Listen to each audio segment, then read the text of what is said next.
आज हम राष्ट्रपति और राज्यपाल का तुलनात्मक अंतर पढ़ेंगे। राष्ट्रपति और राज्यपाल अनुच्छेद जो आप रटते हैं वो रटने नहीं पड़ेंगे, यहाँ पर एक बार ध्यान से समझे तो आपने 2-4 मिनट की अगर ये वीडियो को आपने सही देखा तो फिर आपको दिक्कत नहीं आएगी। हाँ जी, राष्ट्रपति के समांतर राज्य में कौन होता है? राज्यपाल।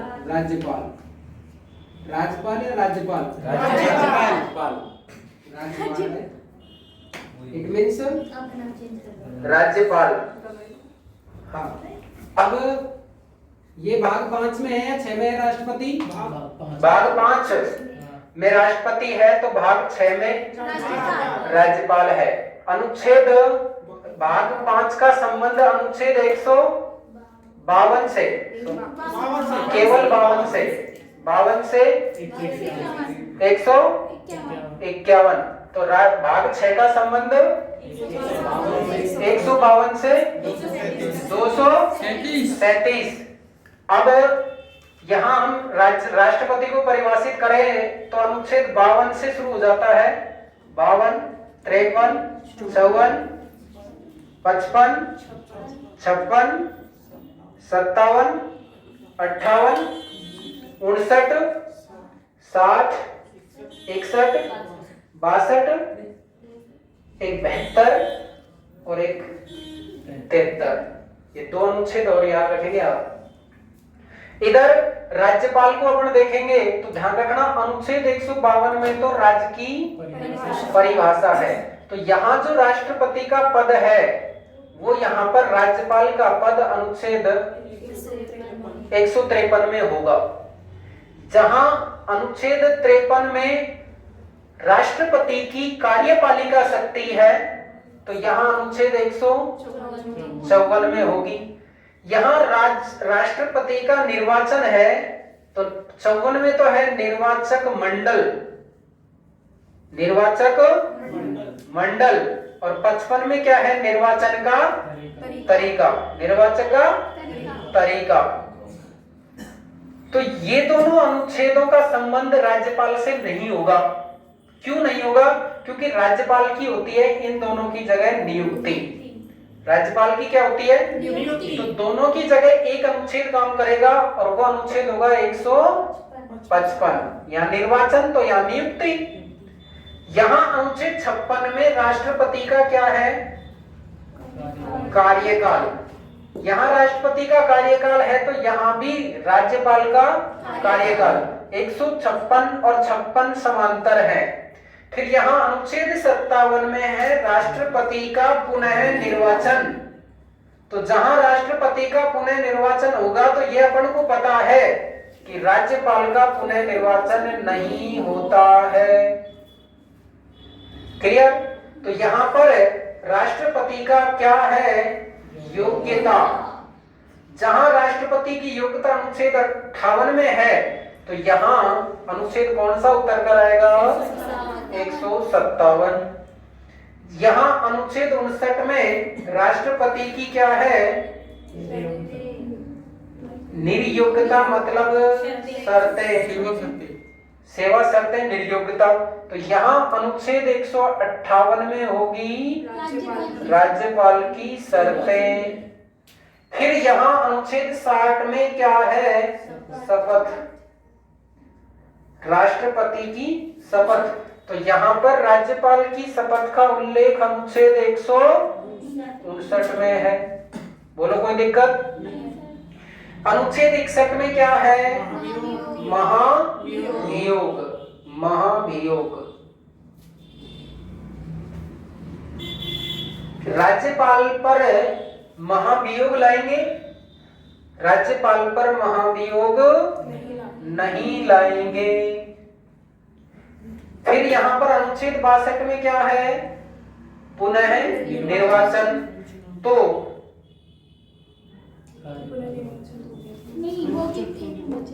पुनः निर्वाचन किसका? राष्ट्रपति का। हाँ, पुनः निर्वाचन, सॉरी, यानी कार्यकाल पूर्ण होने से पहले निर्वाचन, कार्यकाल पूरा होने से पहले निर्वाचन, पूरा होने से पहले निर्वाचन हो जाना चाहिए। लेकिन राज्यपाल का कोई निर्वाचन होता है? नहीं होता है। अनुच्छेद 72 में क्या है? समाधान। तो यहाँ भी अनुच्छेद 161 में क्या होगा? राज्यपाल की क्षमादान शक्ति। यहाँ अनुच्छेद 73 में क्या है? राष्ट्रपति के कार्यों का विस्तार। राष्ट्रपति के कार्यों का विस्तार। राष्ट्रपति कार्यपालिका शक्ति विस्तार कर दो, चाहे तो कार्य का विस्तार कर दो। राष्ट्रपति की कार्यपालक शक्तियों का विस्तार। तो यहाँ अनुच्छेद किसमें होगा? वो अनुच्छेद 162 में राज्यपाल की कार्यपालक शक्तियों का विस्तार। अब अपना अनुच्छेद बीच में बचा है 59 और 61 के बीच में अनुच्छेद 60। इस अनुच्छेद में इन दोनों अनुच्छेदों के स्थान पर हमारा अनुच्छेद 160 होगा, जिसमें क्या होगा? राज्यपाल की आकस्मिक शक्तियां या विशेषाधिकार। राज्यपाल के पास कुछ विशेष अधिकार हैं, विशेष शक्तियां हैं। वो कौन से अनुच्छेद के तहत दी गई है? 160 के तहत दी गई है। किसके तहत? 160 के तहत। अब आप दोबारा समझ ले आराम से।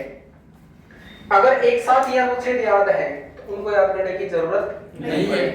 अनुच्छेद 52 में भारत का एक राष्ट्रपति होगा, राष्ट्रपति पद। 53 में कार्यपालक शक्ति, 54 में निर्वाचक मंडल, 55 में निर्वाचन का तरीका, 56 में कार्यकाल, 57 में पुनः निर्वाचन, 58 में योग्यता, 59 में नियोक्ता में शर्तें, 60 में शपथ, 61 में महाभियोग, 62 में कार्यकाल पूरा होने से पहले निर्वाचन, तो 63 में क्षमादान की, 72 में समाधान की शक्ति और 73 में राष्ट्रपति कार्यपालक शक्तियों का विस्तार। 52 में राष्ट्रपति की पद, 53 में कार्यपालक शक्ति, 54 में निर्वाचन, 55 में निर्वाचन मंडल, 55 में निर्वाचन का तरीका, 56 में कार्यकाल, 57 में पुनः निर्वाचन, 58 में योग्यता, 59 में नियोक्ता, 60 में शपथ, 61 में महाभियोग, 62 में कार्यकाल पूरा होने से पहले निर्वाचन, 72 में क्षमादान शक्तियां और 73 में राष्ट्रपति पद की कार्यों का विस्तार, मतलब राष्ट्रपति की कार्यपालक शक्तियों का विस्तार।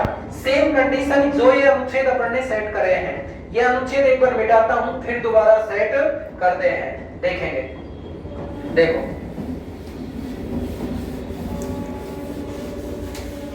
जो काम इधर होगा, अब ये याद रखना है कि क्या ये काम राज्यपाल में होता है या नहीं होता है। जैसे 52 में राष्ट्रपति का पद, तो राज्यपाल का पद तो होगा। अनुच्छेद 152 में तो राज्य की परिभाषा है, तो यहाँ 153। 53 में जो कार्यपालक शक्ति है वो 154 में, या निर्वाचक मंडल और निर्वाचन का तरीका, तो राज्यपाल का निर्वाचन नहीं होता है, नियुक्ति होती है। अनुच्छेद 155 के तहत राज्यपाल की नियुक्ति राष्ट्रपति के द्वारा की जाती है। अनुच्छेद 56 में कार्यकाल, तो यहाँ भी राज्यपाल का कार्यकाल अनुच्छेद 56 में होगा। अनुच्छेद 57 में पुनः निर्वाचन, लेकिन याद रखने की बात यह है कि राज्यपाल का पुनः निर्वाचन नहीं होता है। यहाँ पर 58 में क्या है? योग्यता। तो यहाँ क्या हो जाएगी? 57 में योग्यता। जहां 59 में नियोक्ता है, तो यहाँ पर 58 में क्या हो जाएगी? नियोक्ता। 59 में, जहां 60 में शपथ है, तो यहाँ पर 59 में क्या हो जाएगी? शपथ। कार्यकाल कितने में? 56 में। पुनः निर्वाचन होता नहीं है। योग्यता कितने में यहाँ? तो यहाँ पर 157, यहाँ 159। 59 में क्या है? और 158 में क्या होगी? सेवा शर्तें। 61 में महाभियोग है, महाभियोग वहां पर लाया जाता है क्या? नहीं लाया जाता, तो ये खाली रह जाएगा। कार्यकाल पूरा होने से पहले निर्वाचन, यहाँ पर होता है क्या? निर्वाचन नहीं होता है। लेकिन इन दोनों के स्थान पर एक संयुक्त अनुच्छेद कौन सा है? 160, जिसमें राज्यपाल की आकस्मिक शक्तियां दी गई हैं।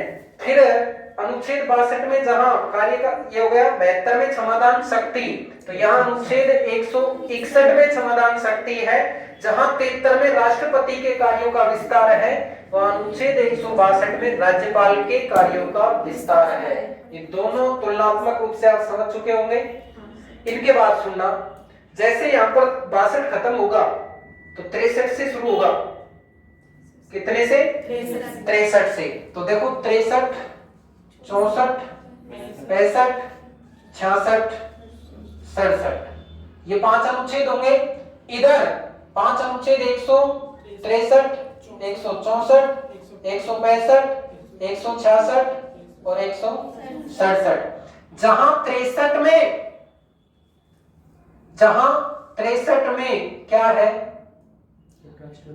नहीं, हाँ ये 63 में तो ये हो जाएगा उपराष्ट्रपति पद। यहाँ 63 से और 73 तक छोड़ देंगे अपन इसको, 74 से लेंगे तो 74, 75, 76, 77 और 78 इस तरह चलेगा। तो 74 में क्या है? मंत्री परिषद, मंत्री परिषद। तो यहाँ पर 75 में क्या है? ध्यान से सुनना, 75 में है कि राष्ट्रपति एक मंत्री परिषद का गठन करेगा जिसमें मंत्रियों की नियुक्ति राष्ट्रपति करेगा, लेकिन उसमें बहुमत दल वाले नेता को प्रधानमंत्री के रूप में नियुक्त करेगा। 75 एक और है, एक अनुच्छेद इसमें एक्स्ट्रा ना। उसके बाद में 76 में मान्यवादी। 77 में क्या है? 77 में किसके कार्य? मंत्रियों के कार्य, यानी कार्यपालिका जो भी कार्य करेगी, जो कार्यों का विस्तार। और 78 में क्या है कि जो भी कार्य करेंगे वो राष्ट्रपति को अवगत करवाएंगे। यहाँ पर जो भी कार्य होगा, ध्यान दो, यहाँ जो भी कार्य होगा करेगा तो प्रधानमंत्री, लेकिन किसके नाम से? यहाँ पर जो भी कार्य प्रधानमंत्री करेगा वो राष्ट्रपति को अवगत करवाएगा। यहाँ पर 63 में राज्य की मंत्री परिषद, 64 में वही मुख्यमंत्री की नियुक्ति और मंत्री परिषद का गठन, 65 में महाधिवक्ता, 66 में वही सीएम कार्य करेगा। किसके नाम से? गवर्नर के नाम से, लेकिन सीएम समय समय पर गवर्नर को अवगत करवाएगा। अनुच्छेद 167। ये बात समझ में आ गई? इसके बाद में अगली वार्ता अपनी अगली क्लास में होगी।